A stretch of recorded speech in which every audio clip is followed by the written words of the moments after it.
Ser opositor al chavismo no me obliga a aplaudir una intervención militar. Para algunos eso es contradictorio, pero para mí es sentido común. Una intervención militar no es una solución política. Es la admisión de que la política fracasó. Y cuando la política fracasa yo no voy a aplaudir. Yo señalo responsabilidades. Y en todo eso hay una historia que contar. Hay datos irrefutables y alegatos que son difíciles de contrastar, verificar o falsificar. Y esto, recordemos que toda hipótesis debe ser falsificable según el filósofo de las ciencias Karl Popper. Con todo esto, me gustaría empezar entonces el episodio número 21 de mi podcast. Esto es ni lo uno ni lo otro, sino todo lo contrario.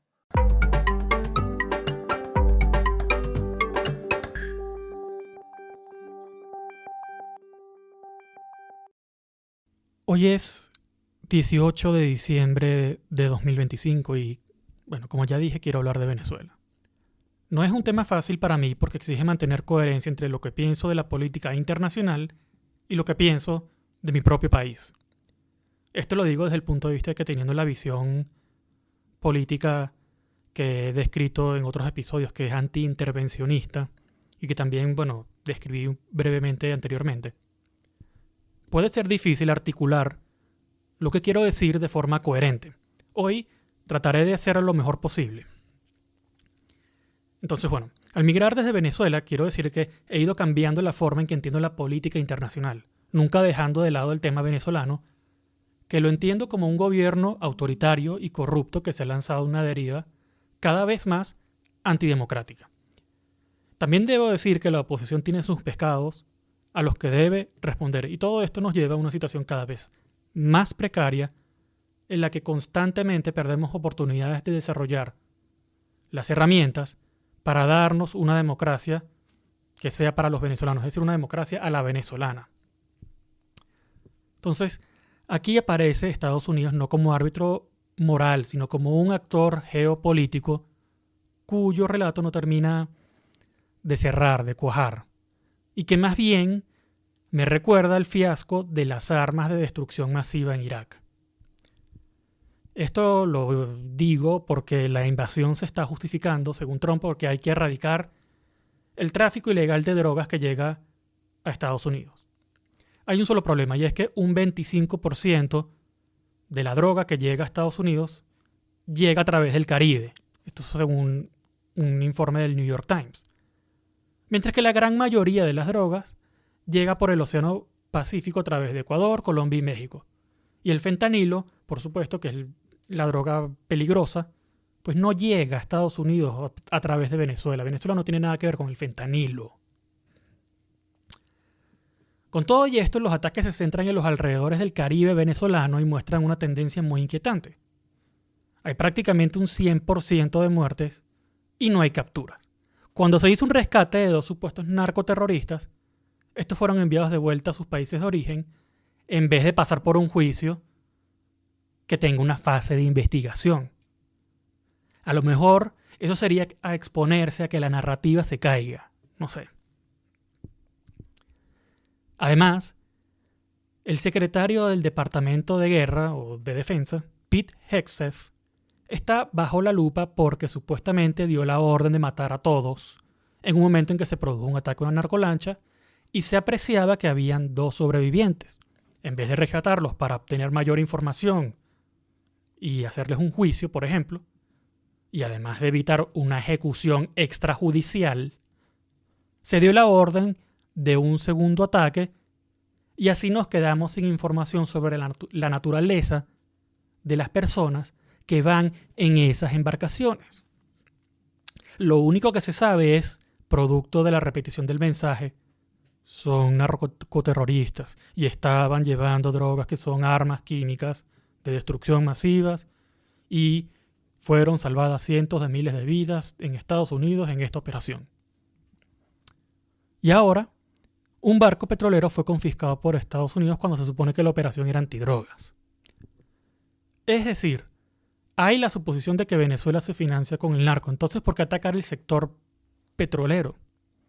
Bueno, porque ahora también los narcos usan el petróleo y son todos criminales y entonces se expande el universo de objetivos militares. Y eso es bastante peligroso. Hay mucho que diseccionar. Empezamos. Yo suelo usar el ejemplo de Irak y la invasión que ocurrió en ese país por parte de Estados Unidos ya en la década de los 2000, porque hay varios paralelismos.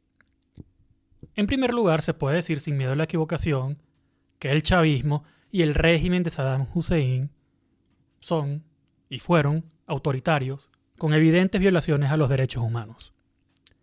Estados Unidos además se empeñó que allí habían armas de destrucción masiva, cosa que era rotundamente falsa luego del desarme de Irak tras la primera guerra del Golfo Pérsico, que empezó luego de que Irak invadiera Kuwait. Las armas que tenía el régimen de Saddam y que fueron desmanteladas por la ONU, en realidad provenían de la colaboración de Irak con Occidente, que facilitaba precursores y hacía la vista gorda para que Irak hiciera armas químicas. Entonces, toleraba que el régimen de Saddam obtuviera ese armamento porque esas armas químicas las usó Irak en la guerra en contra de Irán. Bueno, hoy tenemos que Donald Trump está declarando que el fentanilo, las drogas que supuestamente llegan de Venezuela a Estados Unidos, que vamos a decir, no me cabe duda que Venezuela también es un nodo en el tráfico de drogas, pero no creo que sea de las dimensiones en las que se dice. Bueno, las drogas son un arma de destrucción masiva, declarado por Donald Trump recientemente. Pero bueno, esto de hacerse la vista gorda de un problema porque resulta útil usar una determinada situación problemática a tu favor y luego cuando se sale de control lo usas de coartada para una invasión, también es un paralelismo entre Irak y Venezuela. Muchos dirán, bueno, pero ¿Estados Unidos ha usado las drogas en Venezuela? Bueno, aprovecho entonces para contar un poco el origen sobre el nombre Cartel de los Soles brevemente. Ese es un nombre que viene de las insignias que usan los generales de la Guardia Nacional. En el año 1996, el general Ramón Guillén Dávila fue procesado en tribunales de Miami por haber enviado una tonelada de cocaína a esa ciudad, que luego terminó en las calles. Ahora, les voy a leer un pedazo de un artículo del New York Times de 1996 cuando se conoció que Guillén Dávila fue acusado formalmente. Está en inglés, pero se los traduzco y por supuesto incluyo el enlace. El título es Acusado un general venezolano en un esquema de la CIA.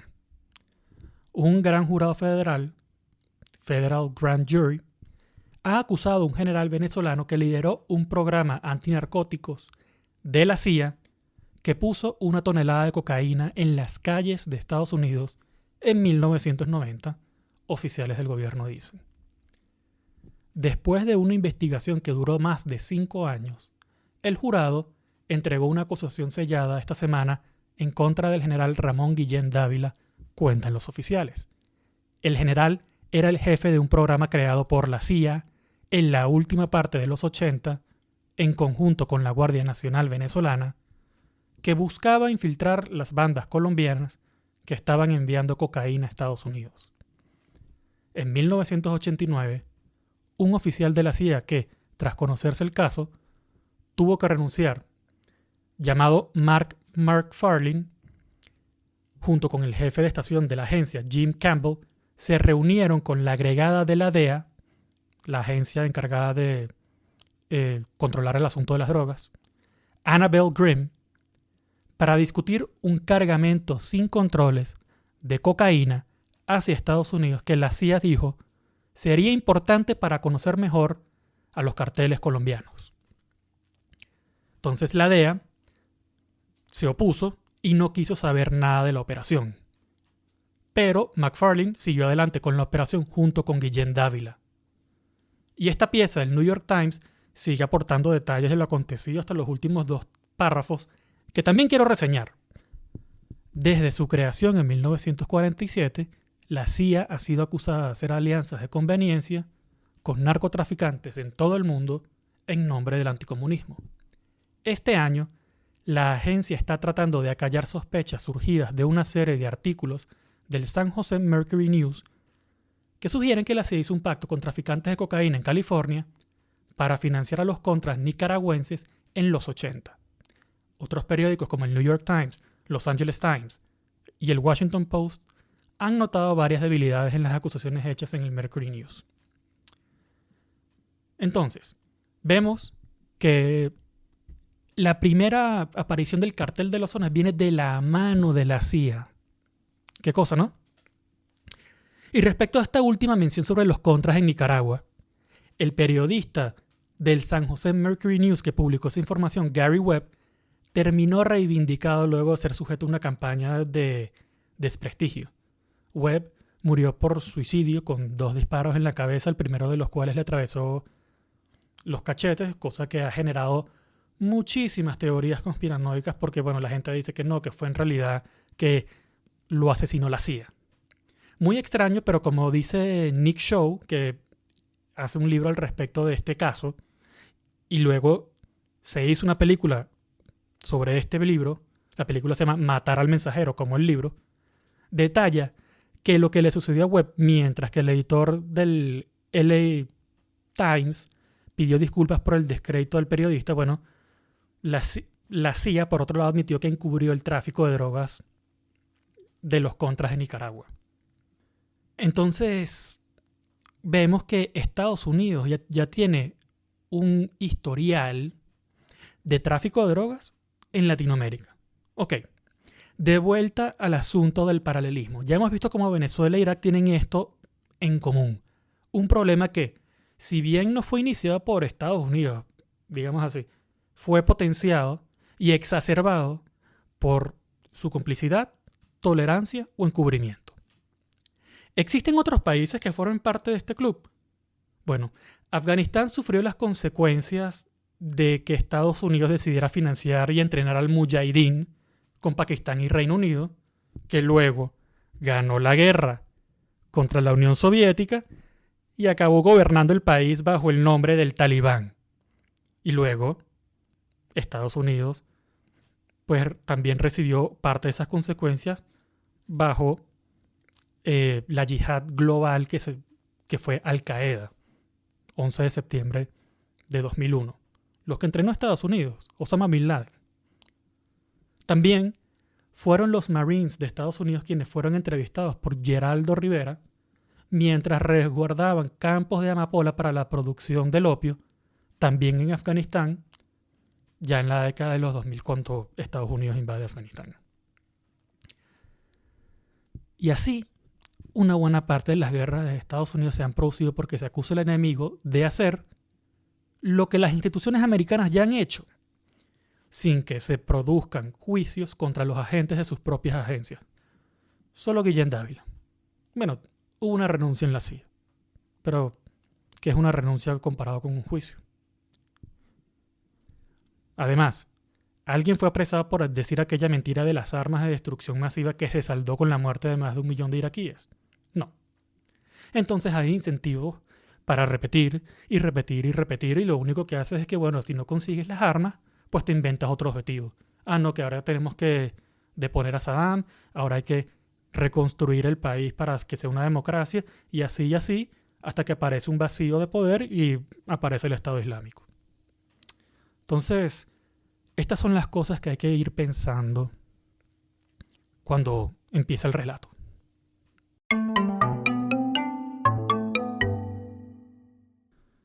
Hablando de relatos, las guerras no empiezan con bombas, sino con relatos. Ese es otro paralelismo entre Venezuela e Irak.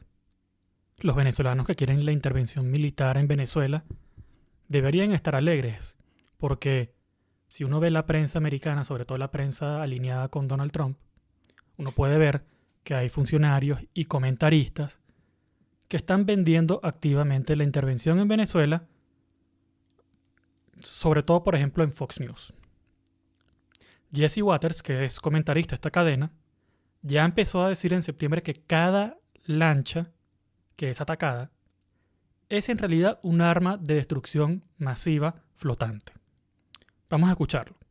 11 Tren de Agua narco-terrorists got a one-way ticket to narco heaven. 11 narcoterroristas del Tren de Aragua recibieron un ticket para el cielo de los narcos. Ese dinghy lleno de drogas era en realidad un arma de destrucción masiva flotante con la capacidad de matar a un sinnúmero de americanos.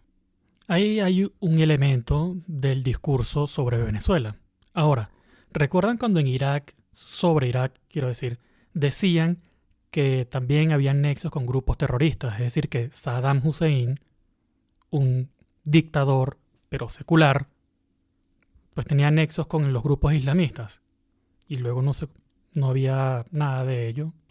Pues bueno, ahora también veremos cómo Marco Rubio alega que además de las armas de destrucción masiva, que son las drogas, pues también hay nexos con grupos terroristas como, bueno, Hezbollah, como los nexos con Irán y la Guardia Revolucionaria de Irán. Escuchemos también a Marco Rubio entonces. They also happen to be the foothold of Iran. That's not spoken about enough. Iran, its IRGC, and even Hezbollah también son una base para Irán, la Guardia Revolucionaria de Irán también, e incluso Hezbollah, y todos ellos tienen presencia en Sudamérica, y una de las anclas de esa presencia es Venezuela.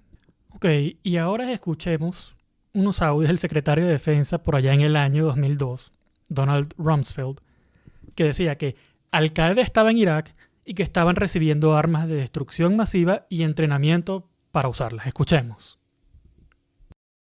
We do have solid evidence of the presence in Iraq of Al-Qaeda members, including some that have Tenemos evidencia sólida de la presencia de miembros de Al-Qaeda en Irak y también algunos que están en Bagdad. También tenemos lo que consideramos reportes sólidos de contactos entre Al-Qaeda e Irak a nivel del liderazgo que se extienden a más de una década y que incluso hay de entrenamiento de armas químicas. Cuando digo contactos me refiero a Irak y Al-Qaeda. We have what we consider to be credible evidence that Al-Qaeda leaders have sought contacts in Iraq who could help them acquire weapons of mass destruction capabilities. Tenemos evidencia sólida de que Al-Qaeda ha estado buscando contactos con Irak para obtener armas con capacidades de destrucción masiva. Tenemos un informe de que Irak proveyó entrenamiento no especificado en cuestiones de armas químicas y o biológicas a miembros de Al-Qaeda. Cuando dicen que la historia no se repite pero rima, estamos ante el ejemplo más claro. Y cuidado si no hay indicios de repetición. El secretario de Guerra o de Defensa, Pete Hegseth, dijo que en Venezuela hay el Al-Qaeda del hemisferio occidental. Entonces, tenemos un país que es autoritario y corrupto como Venezuela e Irak, y cuyo Estado merece ser señalado todo aquello que se le acusa. Sobre el tráfico de drogas también hay ciertos indicios, pero no del fentanilo, que es lo que se alega en Estados Unidos. La gran mayoría de las drogas que llegan a Estados Unidos llegan por el Pacífico, a través de Colombia y Ecuador y México. También sabemos que el fentanilo llega por México, que a su vez usa precursores comprados en China, y que también en el famoso Triángulo Dorado, Laos, Myanmar y Tailandia se está ampliando la producción de esta droga peligrosísima que tiene altos porcentajes de mortandad por sobredosis. Lo que quiero decir es que estas mentiras son las que luego van a generar objetivos militares que pueden ser muy etéreos e irreales. Cuando Estados Unidos no consiguió las armas de destrucción masiva en Irak, intentó crear una democracia en un país que no estaba acostumbrado a ello y lo intentó hacer a su imagen y semejanza. Lo que se encontró allí fue que en el vacío de poder generado por la caída de Saddam Hussein apareció el Estado Islámico.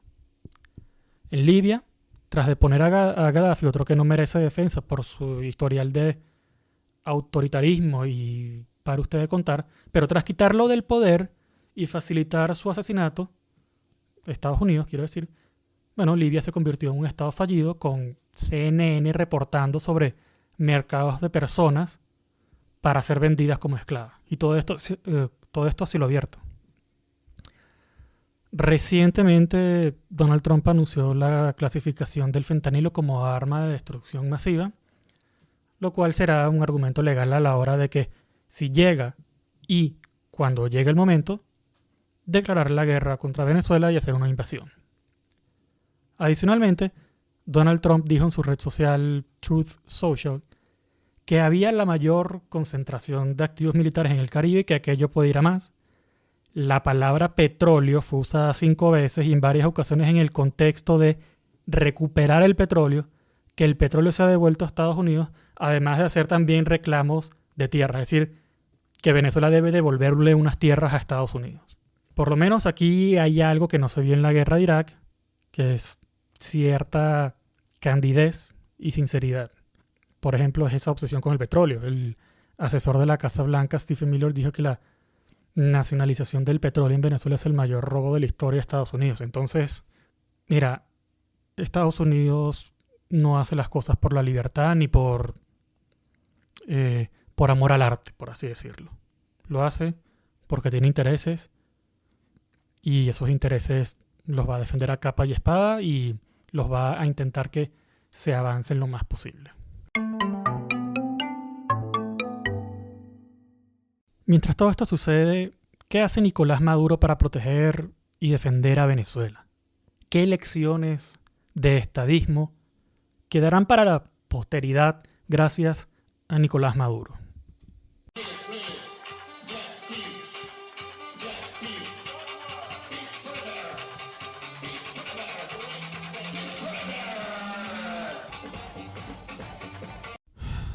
No somos un país serio porque en primer lugar siguen habiendo muchísimas preguntas sobre las elecciones de 2024 que nunca fueron resueltas y el gobierno de Maduro decidió sencillamente forzar la máquina y seguir hacia adelante. Así que cuando se hacen reivindicaciones más serias que apelen al nacionalismo venezolano y que se intentan cerrar filas, pues aquello no encaja como Maduro quisiera. Por ejemplo. Y lo que ha sucedido el día de ayer y hoy, cuando el gobierno de los Estados Unidos dice que le pertenecen a ellos y que los venezolanos le robamos el petróleo. O sea, que el petróleo venezolano le pertenece a ellos. Que los minerales venezolanos, el oro y todos los minerales le pertenecen a ellos. Y lo que nunca habíamos escuchado, que las tierras de Venezuela le pertenecen a ellos y se lo tenemos que devolver de manera inmediata. Sí, o sea, yo también me escandalicé cuando escuché que querían apropiarse de petróleo y tierras de Venezuela. Sí, una buena reivindicación, buen mensaje, mensajero equivocado.